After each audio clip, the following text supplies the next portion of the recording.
Welcome. My name is Dr. Gregory DeVore. The title of this presentation is The Nuts and Bolts of Fine-Tuning Your Ultrasound Machine to Examine the Fetal Heart. This lecture will discuss methods in which the user can enhance the images obtained during the examination of the fetal heart. The topics will cover optimization of the image display, the B-mode image, and color and power Doppler images. Let's begin with optimization of the image display. This is often neglected by the examiner. However, by making a few adjustments, the image of the fetal heart can be dramatically improved. Let's first review some principles of the human eye that will assist us in maximizing the image display. When we examine the retina of the eye, we have learned that there are two components, rods and cones, that optimize visualization. The rods are used primarily for evaluating shades of gray, and the cones are used to discriminate colors. When ultrasound first became available, it was displayed first as black and white and then various shades of gray.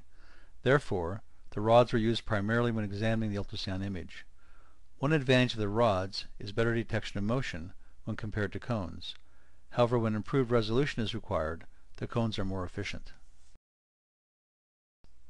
Measured density curves for the rods and cones in the retina show an enormous density of cones in the fovea centralis.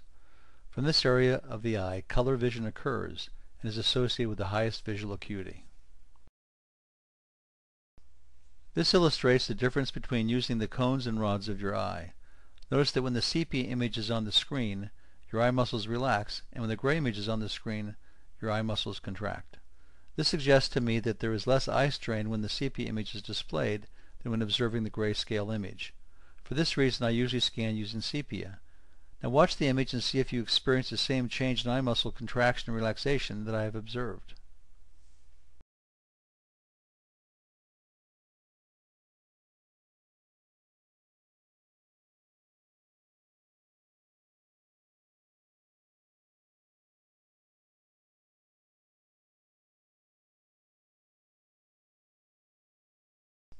This slide illustrates different color enhancements. I like sepia, which is the brown colored image. Some may prefer the other colors. Let's now examine ways to enhance the B-mode image when evaluating the fetal heart. The first topic will be a discussion regarding the differences between optimal images for non-cardiac and cardiac structures. This is an example of soft tissue imaging.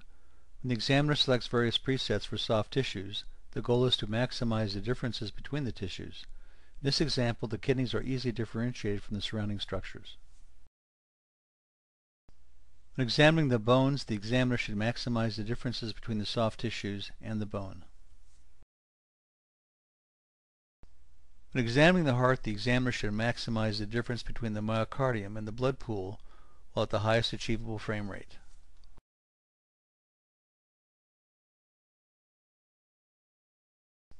Let's now examine how to maximize the frame rate. This diagram illustrates an important concept. As one increases the width, the frame rate decreases. When the width is decreased, the frame rate increases. The reason for having a higher frame rate is to increase the number of images that chronicle a cardiac event, such as wall motion or valve movement. The width of the frame is maximal, resulting in a frame rate of 50 Hz or 50 frames per second.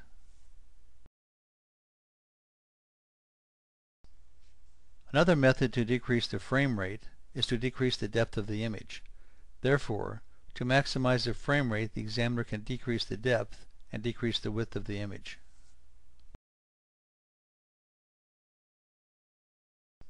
Now the frame rate is minimized, which results in a frame rate of 122 Hz or 122 frames per second. This illustrates a maximal depth of 26 centimeters and a frame rate of 62 Hz or 62 frames per second. By decreasing the depth further, the frame rate increases to 79 Hz or 79 frames per second. Further decrease in the depth to 10.1 centimeters increases the frame rate to 124 Hz or 124 frames per second. Finally, with a depth setting of 8.3 centimeters, the frame rate is 138 Hz, or 138 frames per second. Another method to increase the frame rate is to zoom the image. This illustrates how this is done. From the original image, an area of interest is selected and then the zoom button is activated. This increases the image size for the area of interest, resulting in an increased frame rate. This illustrates the concept just described. The box of the area that will be zoomed is identified. The frame rate is 50 Hz or 50 frames per second. The image is now zoomed with a rate of 174 Hz or 174 frames per second.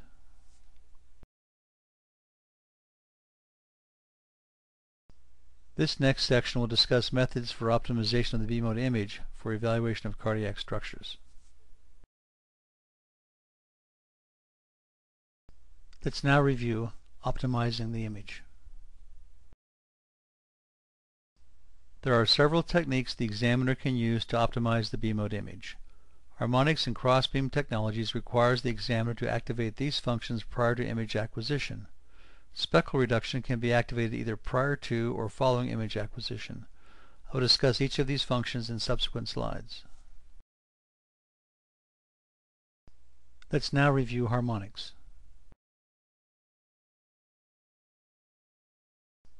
This is a link to a website in which the physics of harmonic imaging is discussed by Ciaran Co. in 2002. I found this site most informative. The image in panel A illustrates the transmitted frequency as a solid line and the received frequency as a dotted line. Besides generating the fundamental frequency, the tissues also generate additional or harmonic frequencies as a result of tissue distortion of the fundamental propagated sound wave. Panel B illustrates the received fundamental frequency and the additional harmonic frequencies. The harmonic frequencies are multiples of the fundamental frequency.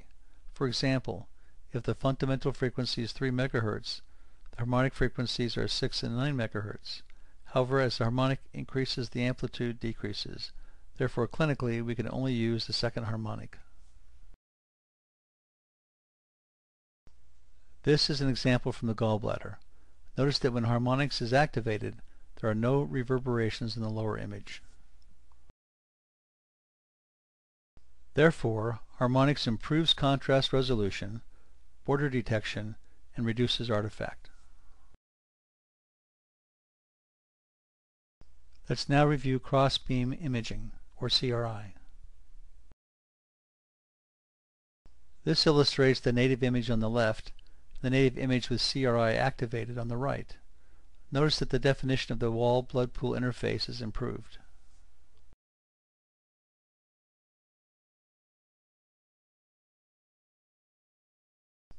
Let's examine speckle reduction, or SRI. A third option is speckle reduction imaging, or SRI, which improves contrast resolution, border detection, and reduces artifact. This can be activated either before or after image acquisition occurs. This is an example of SRI. These are images recorded simultaneously. On the left is a native image, with no enhancements activated. On the right is the same image with SRI activated.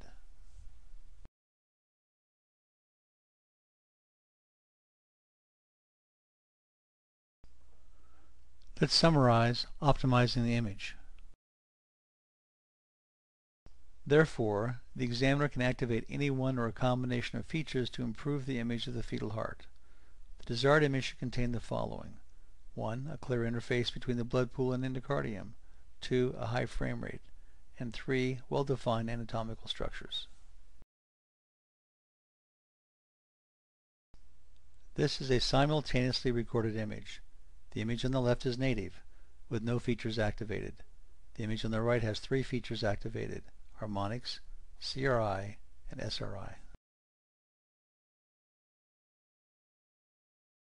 Let's now discuss how to optimize the display of color and power Doppler ultrasound images. This section will cover the following: basic principles, color settings, initial setup of the submenu, and pearls. The examiner should first optimize the B-mode image, as described in previous slides, and then optimize the color and power Doppler images.